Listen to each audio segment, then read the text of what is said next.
Eto na yung pinakamadaling gawin na Gypsophila fillers para sa ating mga bouquet. At hindi mo na kailangan pang magsunog or mag-twist ng wire. Dahil gagamit lang tayo ng pom-poms. Meron tayong maliliit na 1 cm at meron din tayong malalaki na 1.5 cm. So yung gagamitin din natin is itong maninipis na mga floral wire. Ayan, ganyan siya para hindi mo na kailangang magbalot pa ng mga floral tape.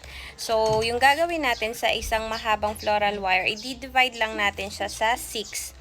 So, 6 yung magagawa mo. So, eto na siya. Ganito lang siya kaliliit. Tapos, ididikit na lang natin siya gamit yung ating glue gun. So, maliit lang na dot ng glue dito. Tapos, ididikit lang natin siya. Ayan. So, dito, yung nagamit natin is 12. Pero, depende sa inyo kung ganito din yung gagawin nyo or mas konti. So,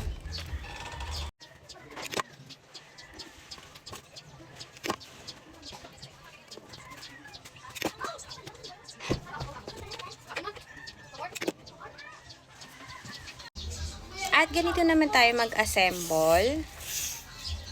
So, gagamit lang tayo ng barbecue stick dahil hindi na naman natin siya kailangang i-bend.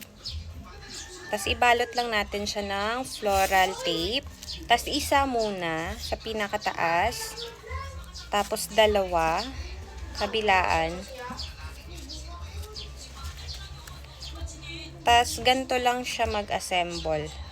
Medyo layer siya. And then, tapos ng dalawa, isa ulit sa gitna.